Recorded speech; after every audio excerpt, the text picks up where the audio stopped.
प्रयागराज में आयोजित महाकुंभ मेला भव्य रूप में जारी है, जहां संगम नगरी में साधु संतों और श्रद्धालुओं की भारी भीड़ उमड़ रही है। अब तक 31 करोड़ से अधिक लोग आस्था की डुबकी लगा चुके हैं। महाकुंभ में श्रद्धालुओं का आना जाना लगातार जारी है और प्रशासन भीड़ प्रबंधन को लेकर पूरी तरह से मुस्तैद है। सुरक्षा और यातायात व्यवस्था पर खास ध्यान दिया जा रहा है। वहीं आज उपराष्ट्रपति जगदीप धनखड़ भी प्रयागराज के दौरे पर रहेंगे और महाकुंभ में आस्था की डुबकी लगाएंगे। इस दौरान मुख्यमंत्री योगी आदित्यनाथ भी मौजूद रहेंगे। तो करोड़ों की संख्या में देखिए भक्त पहुंच रहे हैं संगम नगरी और आज उपराष्ट्रपति जगदीप धनखड़ भी आस्था की डुबकी लगाते हुए नजर आएंगे। ऐसे में उनके साथ सीएम योगी आदित्यनाथ भी मौजूद रहेंगे। तो देखिए लगातार संगम नगरी में जो भक्तों का सैलाब है वो देखने को मिल रहा है। भक्त बड़ी ही आस्था और श्रद्धा के साथ पहुंच रहे हैं आस्था की डुबकी लगाने के लिए और अद्भुत तस्वीरें भी लगातार प्रयागराज से सामने आ रही हैं।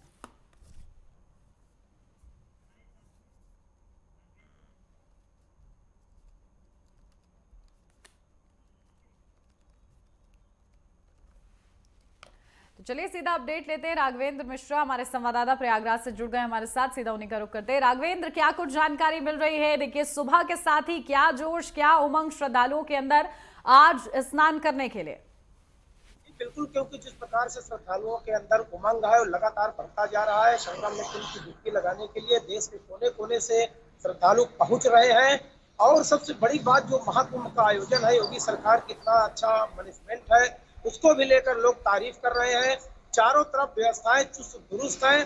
जितने भी मार्ग हैं उनको सुव्यवस्थित कर दिया गया है। एकल मार्ग जाने के लिए और एकल मार्ग आने के लिए श्रद्धालुओं के लिए रखा गया है। काली मार्ग से सीधा त्रिवेणी पर लोग पहुंच रहे हैं और त्रिवेणी मार्ग से वापस आ रहे हैं। पूरे शहर में इतनी बड़ी व्यवस्था कर दी गई है श्रद्धालुओं के लिए कि वो सुगमता पूर्वक, सहजता पूर्वक संगम में डुबकी लगाएं, त्रिवेणी में लगाएं और जितने भी 44 घाट बनाए गए हैं वहां पर भी गंगा में पुण्य की डुबकी लगाएं। और आज देश के उपराष्ट्रपति जगदीप धनखड़ भी लगभग 11:55 पर प्रयागराज पहुंचेंगे। अपने परिवार के साथ पुण्य की डुबकी लगाएंगे। उनकी अगुवाई करने के लिए योगी आदित्यनाथ 11 बजे ही प्रयागराज पहुंच जाएंगे और संगम में डुबकी लगाने के पश्चात, त्रिवेणी में डुबकी लगाने के पश्चात वो अक्षय वट किला जाएंगे, जहां पर अक्षय वट का दर्शन करेंगे, पूजन करेंगे, आरती करेंगे। साथ ही साथ सरस्वती कूप का भी दर्शन और पूजन करेंगे। उसके पश्चात वो सीधा हनुमान मंदिर कॉरिडोर आएंगे, जहां पर लेटे हुए हनुमान जी का आशीर्वाद लेंगे, उनका दर्शन करेंगे, उनका पूजन करेंगे। एक प्रकार से इतना खुशनुमा माहौल प्रयागराज की धरती का है। प्रयागराज जो महाकुंभ लग रहा है वहां का है, क्योंकि देश के कोने कोने से लोग यहाँ पहुंच रहे हैं और पुण्य की डुबकी लगाने के बाद जो है, जो उनके अंदर अवसाद है, जो विषाद है, जो मस्तिष्क में जितने भी विकार है या मन में जितनी भी थकान है, सब काबूर हो जाती है, दूर हो जाती है। यहाँ का नजारा देखते ही बनता है। और सुबह की अगर बात किया जाए तो सुबह भोर से ही श्रद्धालुओं का स्नान का क्रम जारी है, क्योंकि लगातार कल भी 1,75,00,000 के ऊपर जो है श्रद्धालुओं ने पुण्य की डुबकी लगाई थी और आज भी लगातार स्नान का क्रम जारी है। आज भी लगभग 2 करोड़ लोग पुण्य की डुबकी लगाएंगे। साथ ही साथ दूसरी बात, जिसके लिए पूरी दुनिया परेशान है, महाकुंभ को देखने के लिए, यहाँ की छवि को देखने के लिए, यहाँ की आभा को देखने के लिए, यहाँ की संस्कृति को देखने के लिए और सनातन की जो अपनी छाप है पूरे विश्व में जो जा रही है, क्योंकि यह महाकुंभ पूरे विश्व के लिए यादगार साबित होगा, ऐतिहासिक साबित होगा। क्योंकि तीर्थराज प्रयाग ऐसी धरा है जहाँ पर पहुंच जाने मात्र से लोगों का एक प्रकार से पुण्य तो मिलता ही है, उनको एक ऐसा आनंद आता है जिसको शब्दों में व्यक्त नहीं किया जा सकता, निःशब्द है। क्योंकि कहा भी गया है कि प्रयागा सर्व तीर्थेभ्यो प्रभवत्यधिकम विभो श्रवणानाम तस्य तीर्थस्य नाम संकीर्तनादपि मृत्तिकालंभनवादापि नरः पापात् प्रमुच्यते। अर्थात तीर्थराज प्रयाग में अगर कोई आता है तो तीर्थों का राजा है, जहाँ पर कुंभ नगरी लगी हुई है, महाकुंभ लगा हुआ है। यहाँ के कीर्तन भजन सुनने मात्र से, यहाँ पर चरण रखने मात्र से, गंगा जी के आसपास जहाँ भी जितनी भी जगह है और यहाँ के जो नाम संकीर्तन जो 24 घंटे चल रहे हैं, संत महात्माओं के चल रहे हैं, प्रवचन चल रहे हैं, एक जो है दिव्य प्रवाह जो हो रहा है, आध्यात्म हो रहा है, उसको सुनने से, साक्षात्कार करने से। और यहाँ की जो मिट्टी है, मृत्तिका लंभनवादापि, अर्थात जो यहाँ की मिट्टी है उसको शरीर में लेप करने मात्र से नरः पापात् प्रमुच्यते, अर्थात जो प्राणी है, जो नर है, वो सारे पापों से मुक्त हो जाता है। इसका आभास करने के लिए देश के कोने कोने से भी लोग आ रहे हैं। यहाँ पर कीर्तन भजन का आनंद लेते हैं। तो जो व्यवस्थाएं हैं पूरी तरह से सुदृढ़ है।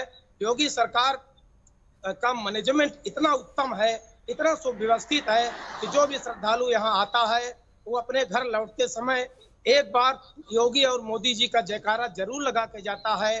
गंगा मैया के जयकारे के साथ साथ इतना आत्मानुभूति उसके अंदर हो जाती है, आंतरिक उसकी जो ऊर्जा होती है इतना जो प्रवाहमयी हो जाती है। महाकुंभ में आके स्नान करने के बाद जो है और न उनको कोई थकान लगती है, न कोई दिक्कत होती है।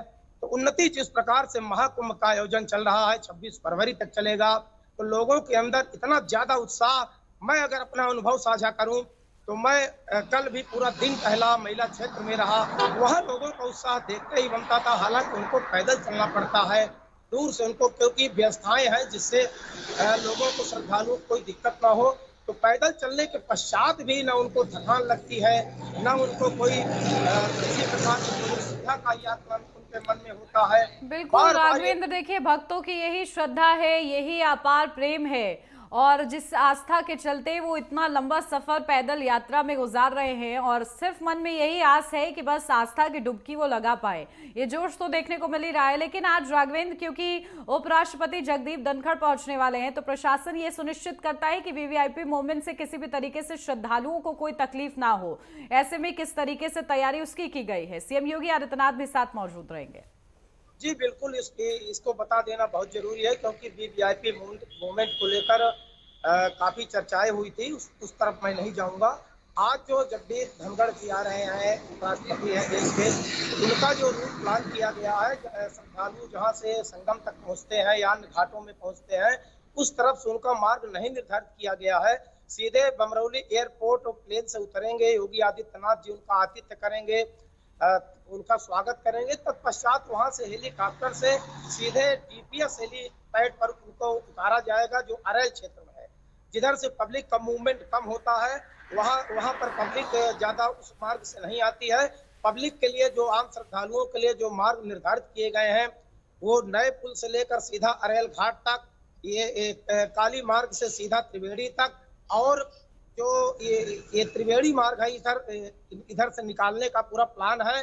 तो जो योगी सरकार और यहाँ का मेला प्रबंधन जिस प्रकार से उपराष्ट्रपति जी की व्यवस्था किया है, तो वहाँ हेलीपैड से सीधा उतरेंगे, वहाँ से वीआईपी घाट मिनी क्रूज से सीधे वो संगम है, गंगा जी के माध्यम, गंगा जी की धारा से मिनी क्रूज से सीधे संगम आएंगे। संगम में पुण्य की डुबकी लगाएंगे, परिवार सहित लगाएंगे।